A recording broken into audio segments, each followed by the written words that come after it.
পর্ব 15। সকালে সতেজ শীতল আবহাওয়া।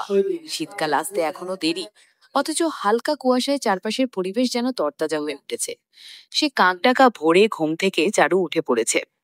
সকাল 6টা থেকে একটা টিউশন আছে, তারই প্রস্তুতি নিচ্ছে। চারু ব্যাগটা কাঁধে নিয়ে মাকে ডাকলো, ও মা, শুনছো? চারুর মা নড়ে উঠল, টিপ টিপ করে তাকালো, ঘুম জড়ানো কণ্ঠে বলল, যাইতাসো? হ্যাঁ, আসতে দেরি হবে, অনেক কিছু কিনতে হবে, তাই ফিরতে লেট হবে। তুমি খেয়ে নিও, তারপর আমি এসে তোমার ডাক্তারের কাছে নিয়ে যাব, কেমন? সাবধানে যাস মা। ঠিক আছে, আসছি। চারু যাওয়ার আগে লতাকে বলে গেল যেন রান্না করে মাকে খাইয়ে দেয়। তারপর চারু গুটি গুটি পায়ে এগিয়ে গেল তার গন্তব্যের দিকে। কালো শার্ট, কালো প্যান্ট, চুলগুলো গোছালো, হাতা কনুই অব্দি ফোল্ড করা, পায়ে জুতো, একদম ইন করে কলেজের উদ্দেশ্যে রওনা দিতে যাবে। তখন বৃত্তের মা বাবা দুজনই এলো। বৃত্ত তখন আয়না থেকে মুখ সরিয়ে ঘর থেকে বের হতে যাবে, বাবা এসে ঘরে ঢুকে পড়ল, আর মা দরজার সামনে দাঁড়িয়ে তা দেখল। বৃত্ত বাবাকে দেখে হেসে বলল, আপু, কিছু বলবে? চলো, খাবে। বৃত্ত তার মায়ের দিক একবার তাকালো, চোখ সরিয়ে কোনো কিছু না ভেবে সোজা বলল, হ্যাঁ চলো। বৃত্তের মা কপালের মৃদু ভাঁজ ফেলল। এত ডাকাডাকির পরেও যায় না, আর আজ এত সেজেগুজে কোথায় যাচ্ছ? বাবা ডাকতেই হ্যাঁ বলে দিল, মুখ বাঁকিয়ে চলে গেল। বৃত্তের বাবা বৃত্তের কাঁধে হাত রেখে বলল, আরে, বৌমাকে তাহলে খুঁজে পেয়েছ?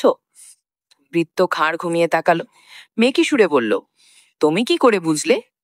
ছেলের চোপ সব বলে দিচ্ছে।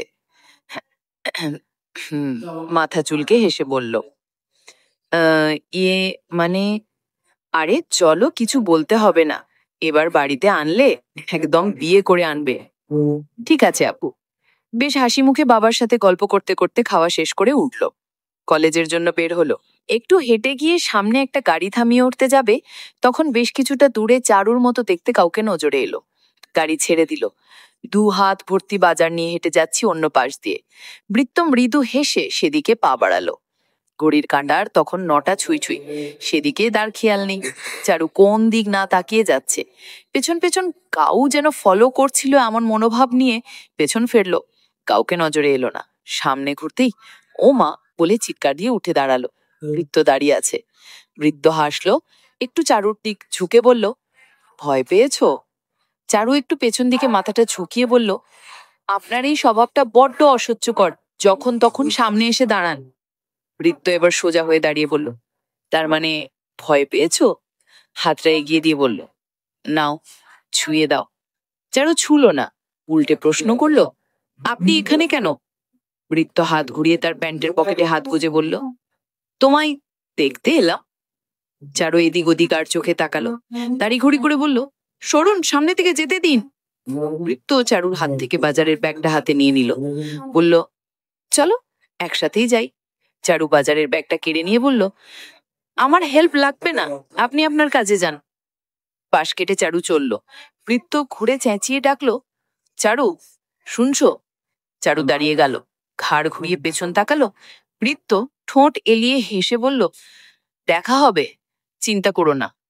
চারুও চেঁচিয়ে বলে উঠল, দেখা না হওয়াই ভালো। দেখা তো হবেই।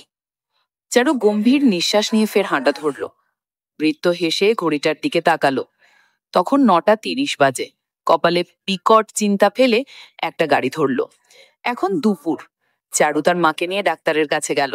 ডাক্তার বলল, আপনার মাকে একদম বেড রেস্ট নিতে হবে, নিয়মিত খাওয়াতে হবে, আর পারলে আগের কিছু কিছু কথা মনে করতে সাহায্য করবেন, এতে সমস্যাটা তাড়াতাড়ি দূর হবে। ঠিক আছে ডক্টর, আমি খুব করে খেয়াল রাখবো, আর 2 সপ্তাহ পরে আবার আসবেন। আচ্ছা। তারপর চারু মাকে নিয়ে বেরিয়ে একটা গাড়ি করে বাড়ি গেল। ঘড়ির কাঁটায় যখন বিকেল 4টে নাগাদ, তখন চারু আর লতা দোকান খুলতে বেরোলো। চারুর মাকে বাড়িতে রেখেই গেল, তার যে রেস্টের দরকার। দোকান এখনো খোলেইনি, অথচ কয়েকটা মেয়ে এসে দাঁড়িয়ে দোকান খোলার অপেক্ষা করছিল। চারু আসতেই হেসে এগিয়ে গেল, বলল, আপনার জন্যই অপেক্ষা করছিলাম, জোরে ক্ষুধা পাইছে, তাড়াতাড়ি দোকান খুলেন। চারুর বেশ ভালো লাগলো। চারু লতার দিক তাকিয়ে হাসলো। লতা বলল, আপু, ওইখানটা একটু বসে অপেক্ষা করুন, আমরা এক্ষুনি রান্না শুরু করে দিব। মেয়েগুলো গিয়ে বসলো। চারু দোকান খুলে চুলা জ্বালালো। তা দেখে একটা মেয়ে বলল, দিদি চুই ঝাল পাওয়া যাবে? হ্যাঁ আপু, পাওয়া যাবে। তাদের মধ্যে একজন হিন্দু ছিল। সে বলল, গরুর মাংসও কি এখানে রান্না হয়? লতা এগিয়ে এসে বুঝিয়ে বলল, না আপু, এখানে অনেক হিন্দু মেয়েদেরা খেতে আসে, তাই গরুর মাংস এখানে রান্না হয় না। চিন্তা করবেন না। কি খাবেন বলুন? খাসি হবে? হ্যাঁ হবে। আচ্ছা তাহলে খাসির চুই ঝাল আর ছেটানো রুটি। অন্য মেয়েদের উদ্দেশ্যে বলল, আপনাদের কি দেব? আমাদেরও। আচ্ছা আপু, আরেকটু অপেক্ষা করুন। লতা জলদি গেল। চারুকে সব বলল। চারু একটা মিনিটও সময় নষ্ট না করে রান্না বসিয়ে দিল। আস্তে আস্তে লোকজন আসতে লাগলো। সন্ধ্যা পেরিয়ে রাত ছুঁই ছুঁই। এমন সময় লতা এসে কপালে বিলক্তির রেখা টেনে বলল, একটা কাস্টমার এসেছে। কি অর্ডার দিল? আমায় বলছে না কিছু, বলল যে তোমার কাছে অর্ডার দেবে। আমার কাছে? হুম, যা অর্ডার নিয়ে এসো, আমি এদিকটা দেখছি। চারু হাতটা কোমরে বাঁধা গামছাতে মুছতে মুছতে গেল। অন্যদিক মুখ ঘুরিয়ে বসেছিল। চারু পেছন থেকে বলল, হ্যালো, আপনার অর্ডারটি? ঘুরে চেয়ারে হেলান দিয়ে বসে দাঁত বের করে হেসে বলল, বলেছিলাম না আবার দেখা হবে। কেমন আছো শ্যামবতী? চারুর মুখটা হাঁ হয়ে গেল।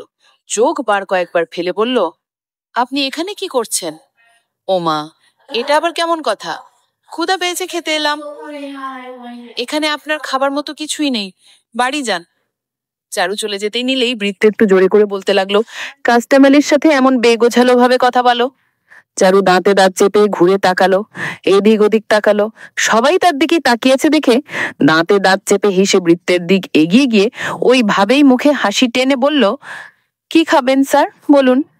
বৃত্ত দায় সারা ভাব নিয়ে বলল, আপনি যা খেতে দিবেন তাই। বলুন কি খাবেন, আমার সময় নষ্ট করবেন না। আরো অর্ডার আছে। ঠিক আছে, একটা কোল্ড কফি দাও। এখানে চা কফি কোনোটাই পাবেন না, অন্য কিছু অর্ডার করুন। আমি কোল্ড কফি খাবো। আরে আশ্চর্য, বলছি তো এখানে নেই। এনে বানিয়ে দাও, না হলে এক্ষুনি আবার চেঁচিয়ে উঠবো। ঠিক আছে স্যার, ওয়েট করুন। চারু চলে গেল। গিয়ে লতাকে বরফ, দুধ আর কফি আর চিনি আনতে বলল। অনেকক্ষণ পরে লতা গিয়ে দিয়ে আসলো। লতা কেবলমাত্র বৃত্তকে কফি দিয়ে চারুর কাজে সাহায্য করছিল। ফের বৃত্ত ডাকলো। লতা গেলে বলল, কফি যে বানিয়েছে তারে ডাকুন। কেন ভাইয়া, ভালো হয়নি? যে বানিয়েছে তাকে বলবো। লতা গিয়ে চারুকে ডাকলো। চারু বলল, বলুন এটা কি বানিয়েছেন? কি বাজে খেতে। সব তো ঠিকই আছে। বৃত্ত কফিটা এগিয়ে দিয়ে বলল, তো আমি কি মিথ্যে বলছি? নিজেই খেয়ে দেখুন। লতা পাশেই দাঁড়িয়েছিল। পাশে থেকে ধীরে বলল, চারু খেয়ে দেখো। চারু ভেবেছে হয়তো সত্যি খারাপ হয়েছে, তাই কিছু না ভেবে একটু খেলো।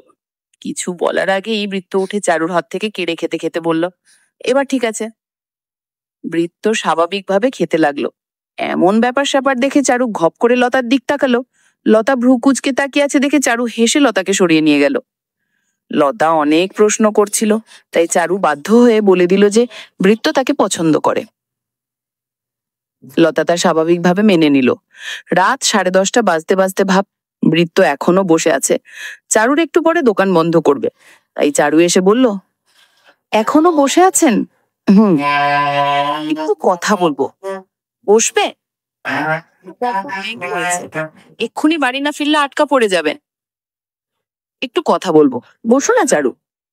চারু বসলো না, বলল, প্লিজ আপনি এখন যান, রাত অনেক হয়েছে। মনটা ছোট্ট করে বাইরে বেরিয়ে গেল, কিন্তু কাজ হলো না।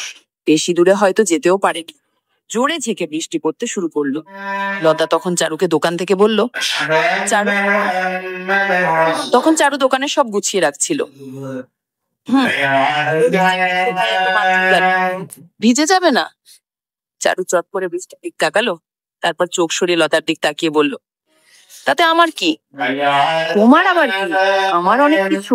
আমার একটা কাস্টমার কমে যাবে। বলছি যাও না, এই ছাতাটা তাকে দিয়ে আসো। পারবো না আমি, তুমি যাও। আর তাছাড়া ওনাকে ছাতা দিলে আমরা কি করে বাড়ি ফিরবো? আমাদের কাছে তো দুইটা, একটা দিয়ে আসো আর একটাতে আমরা যাব। চারু রাজিই হলো না। বৃত্ত মাথায় হাত দিয়ে একটা গাছের নিচে দাঁড়িয়ে আছে, অর্ধেক ভিজেই গেছে। তবুও দাঁড়ালো, কিন্তু যেহেতু ভিজে গেছে তাই ভিজেই বাড়ি যাবে। বলে দৌড়া যাবার জন্য কয়েক পা বাড়াতেই পেছন থেকে কেউ জোরে ডাকলো, শুনুন, ওখানেই দাঁড়ান। বৃত্ত মাথায় হাত দিয়ে বৃষ্টি আটকে ফিরে তাকালো। কেউ একজন দৌড়ে ছাতা নিয়ে এগিয়ে আসছে।